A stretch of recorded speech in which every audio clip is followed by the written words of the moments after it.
ini usia saya 27 tahun dan sedang ikhtiar mencari istri. Ana mencoba meminta bantuan teman-teman yang sudah menikah namun qadarullah belum dapat. Kemudian ana mencoba ikut biro jodoh online. Akan tapi yang menawarkan diri untuk ta'aruf kebanyakan janda. Yang masih gadis malah nggak ada respon. Ya. Sedangkan orang tua ana menginginkan ana menikah dengan gadis dan ana sendiri juga lebih srek dengan yang gadis, terutama yang bercadar. Mohon nasihatnya Ustaz. Saya mau nasihatin apa kira-kira? Ya ikutlah, di sini ada teman-teman buka pendaftaran gitu kan. Nggak usah online. Di pengajian kita insya Allah ada pendaftaran, dan setahu saya teman-teman laporin ke saya itu kalau akhwatnya sudah lebih banyak mendaftar daripada ikhwah. Ya, jadi lebih banyak sekarang akhwat sudah banyak mendaftar siap menikah dan insya Allah masih gadis. Ini mudah-mudahan ada jodohnya ya. Bagaimana peran Jibril? Bagaimana peran Jibril saat ini? Allahu alam. Saya nggak pernah ketemu Jibril. Saya nggak tahu gitu kan. Jadi kita tidak tahu. Jangan tanya yang di luar batas manusia. Gitu. Nabi Muhammad SAW saya tidak tahu kapan Jibril datang. Tidak pernah tahu. Datang tiba-tiba ya baru Nabi tahu gitu kan. Sahabat-sahabat juga kalau melihat Jibril melihat dalam poster manusia, bukan sebagai malaikat. Gitu kan. Itu yang terjadi. Kalau saya pribadi lebih jauh lagi. Ya, tidak mungkin saya tahu gitu. Ustadz, iblis tidak mati, apakah jin bisa mati? Iblis mati ya, bukan tidak mati. Mati, tapi nanti hari kiamat. Bersama dengan hancurnya kiamat, iblis mati. Jadi dia mati. Apakah jin mati? Mati semua. Ya. Jadi semua mati. Ada doa Nabi SAW mengatakan, ya sesungguhnya Allah Qau Maha hidup, jin dan manusia mati. Ada hadis Nabi SAW, doa mereka, beliau begitu. Ustadz, Anda pernah mimpi dijegal syaitan yang menyerupai sapam. Menyerupai sapam komplek rumah ana yang berusaha menjegal ana sholat subuh, dan beberapa hari kemudian sapam tersebut ternyata meninggal dunia. Apakah itu perbuatan syaitan? Tentu saja ya. Ini kan mimpi. Syaitan memang begitu. Bisa saja, apalagi sholat subuh. Memang sholat subuh itu kata kunci. Kalau kita dibuat takut-takut sholat subuh itu berarti dari syaitan memang. Karena memang dia tahu kalau sholat subuh kita nggak bisa ganggu kita. Seharian sampai besok subuh lagi ya, dijamin. Besok sholat lagi dijamin lagi sampai subuh, nggak bisa diganggu sama dia. Bisa saja, tapi kalau masalah sapam itu meninggal dunia beberapa hari kemudian itu karena ajal, nggak ada hubungannya sama mimpi Anda, gitu kan. Setelah berhubungan suami istri, apakah boleh sholat wajib hanya dengan wudhu tanpa junub, tanpa mandi? Nggak boleh lah. Ini iseng aja bertanya. Wajib mandi junub ya akhi. Atau mungkin yang nanya masih bujang kali ini, belum punya pengalaman ya. Belajar dari Pak Yoyo ya. Bolehkah meminum sperma pasangan kita? Tolong diuraikan Ustaz. Apa yang mau diuraikan? Ada saja yang bertanya. Sperma dalam agama Islam tidak dihitung najis. Sperma tidak najis dalam Islam. Makanya dalam hadis Bukhari dijelaskan, Nabi Aisyah radhiyallahu anha pernah mengerok sisa sperma di celana Nabi, di sarung Nabi SAW, dikerok ya, tidak dicuci, dikerok saja yang kering dikeluarkan, lalu Nabi SAW gunakan kain tersebut untuk sholat. Dari hadis ini ulama fikih sepakat mengatakan sperma itu tidak najis. Ya, tentu dianjurkan agar tidak sampai menelan, tapi kalau itu pun terjadi, sebagian ulama fikih mengatakan karena dia tidak najis maka tidak ada masalah. Gitu. Tolong jelaskan bersumpah atas nama Nabi SAW. Ini seperti ujian ini, tolong jelaskan. Lalu tanda tanya. Baik Pak Guru, saya jelaskan. Jadi orang mengatakan misalnya demi Nabi, ya. Kalau dalam bahasa Arab dikatakan wan Nabi. Banyak orang-orang biasa di Mesir mengatakan begitu, demi Nabi, demi Rasulullah, gitu kan. Nah ini kata-kata demi, ini dalam bahasa Arab waw kasam namanya, waw sumpah.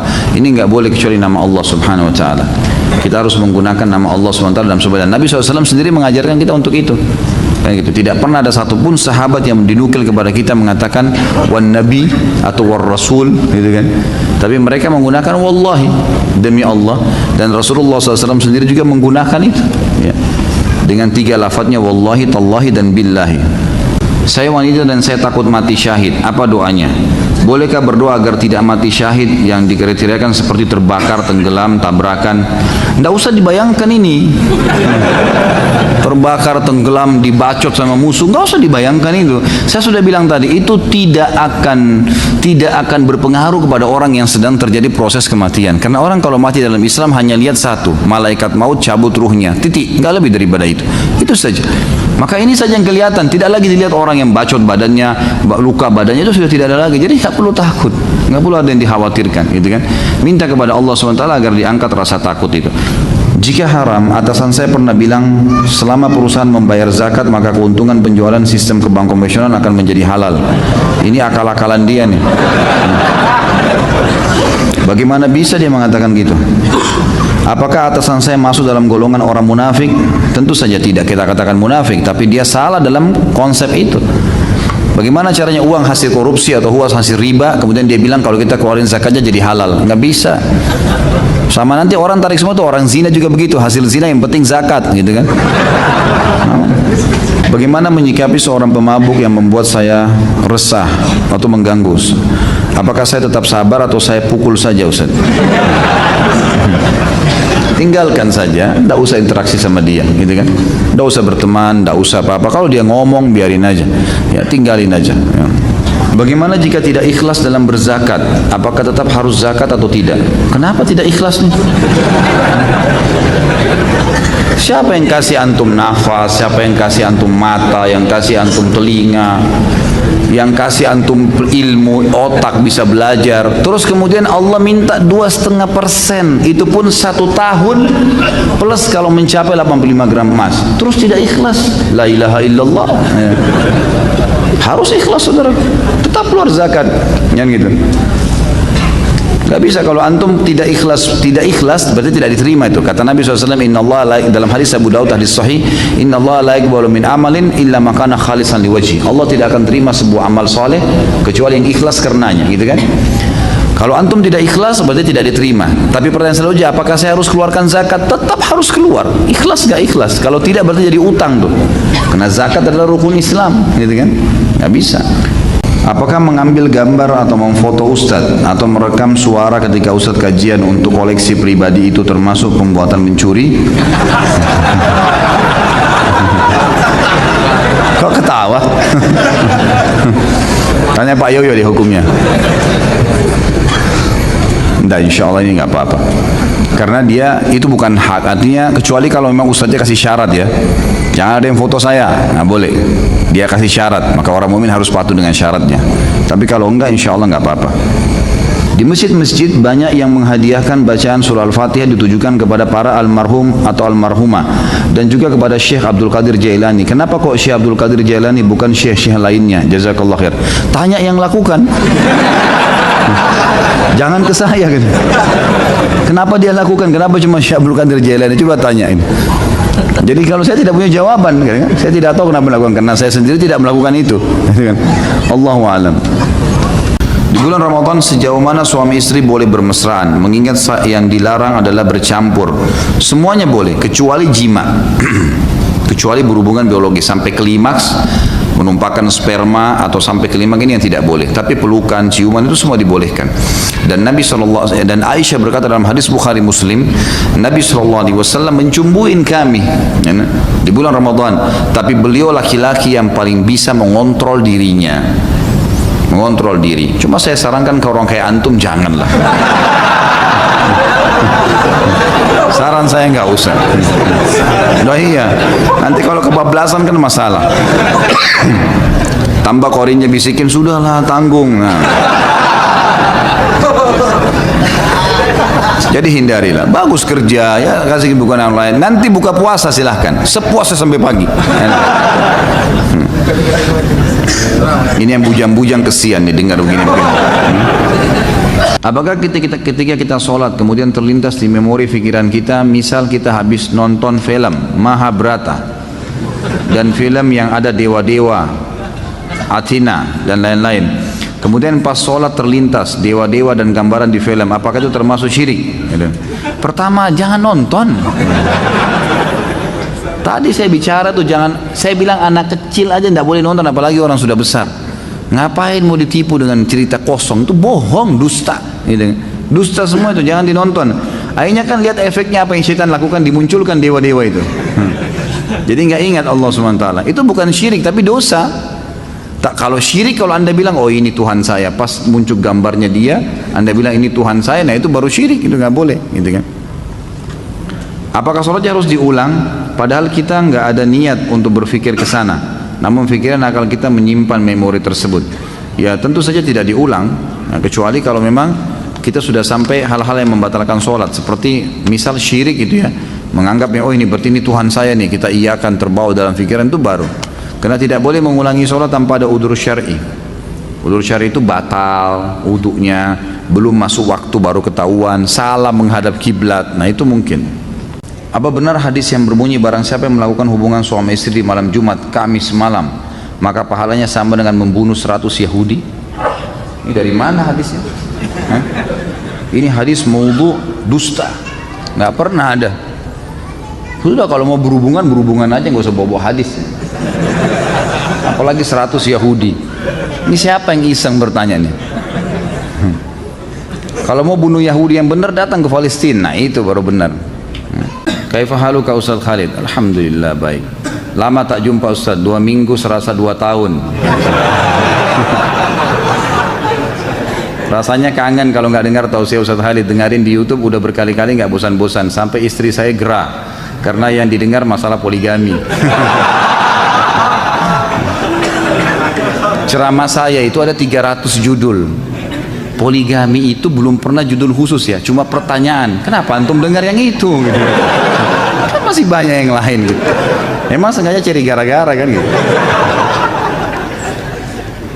Ana mau nanya, apakah ain bisa mengena ke barang atau hanya orang saja? Bisa ke barang. Bahkan di Saudi itu saya dengarkan dari para masyayikh, dari para ulama-ulama kita tuh bisa sampai merusak kendaraan. Ada mobil baru lewat, oh baru ya, bagus ya, itu bisa tabrakan itu. Makanya harus hati-hati. Caranya diobati dengan selalu mengucapkan Masya Allah, Tabarakallah.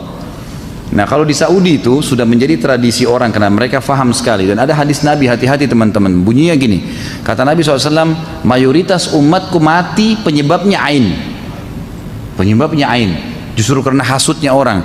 Jadi rumah tangganya orang bisa pecah, usahanya bisa bangkrut, badannya bisa sakit, itu karena ain.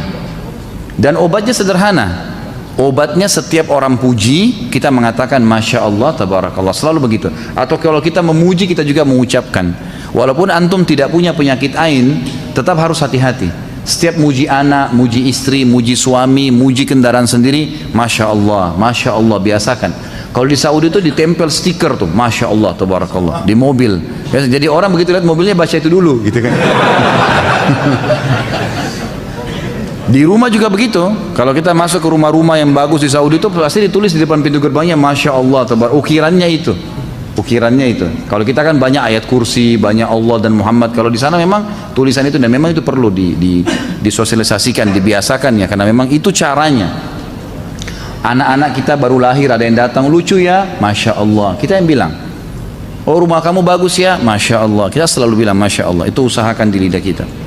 Apakah termasuk sihir orang yang mencari pesugihan dengan memelihara tuyul dan babi ngepet? Sebenarnya ada nggak si Ato ya, hanya cerita sinetron saja? Allahu alam, saya tidak pernah berinteraksi sama tuyul dan babi ngepet ini. Tapi semua bisa terjadi. Namanya kuntilanak lah, apalah, pocong lah, semua itu istilah bagi syaitan-syaitan yang dipakai oleh dukun-dukun. Di Indonesia, mungkin di negara Arab ada lagi istilah yang lain ya. Kenapa hanya ada di Indonesia ya? Mungkin karena itu bahasa kita. Itulah yang diwaris-wariskan satu sama yang lain. Di kantor anak selesai sholat duhur ada ustadz yang tidak zikir, tapi langsung berdiri kultum. Isinya mengajak jamaah zikir-zikir bid'ah. Apa ini? Dikit-dikit bid'ah. Jangan dengerin. Jalanin saja selama ini menurut anda baik. Memangnya yang menentukan amalan diterima itu kalian.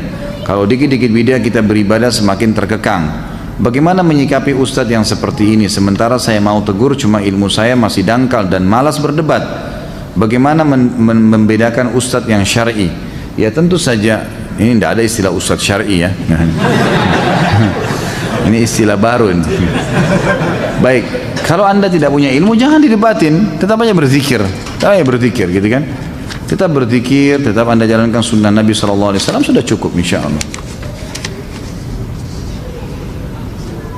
Kalau tadi ditanya bagaimana membedakan ustadz, sebenarnya ustadz-ustadz itu, kalau yang ustadz mengikuti sunnah Nabi tentu selalu punya dalil ya. Ini perkataan ini, firman Allah dalam surah ini kata Nabi SAW, jadi tidak pernah dari dia. Tidak ada pendapat pribadi. Umumnya maaf, saya bukan mengatakan pengajian kita ini secara khusus, tapi di sini juga tadi Anda dengar setiap kali sampaikan sesuatu biasa kita sampaikan ada dalilnya. Ini loh hadisnya, ini loh ayatnya, gitu kan? Jadi punya panduan, jadi bukan karangan-karangan dari kita sendiri. Ada ustadz yang bisa mengetahui bahwa si A sakit paru-paru dan ternyata benar apa yang ustadz itu katakan. Apakah itu berdosa jika kita percayai? Kenapa dulu ini? Mungkin ustadznya dokter. Jangan buru-buru. Mungkin dokter tahu, oh dari nafasnya orang ini kayaknya paru-paru nih. Ini sudah pengalaman dia. Batuk ini tenggorokan gatal, oh ini gejala flu. Mungkin dia dokter. Tapi kalau dia tebak orang lewat, ini paru-paru. Nah itu dukun. Ini bukan ustaz, ini dukun. Jangan dipercaya ini. Ya. Bagaimana hukumnya berhubungan suami istri saat seorang istri membayar hutang puasa wajibnya di luar Ramadan? Batal puasanya. Nah, ya. Sabarlah, ini suaminya. Masa nggak bisa sabar nih? Kalau setiap istrinya bayar utang Ramadan diganggu kan kesian. Kapan bayar utangnya? Ya nggak Pak Yoyo? Nah, iya. Harusnya begitu.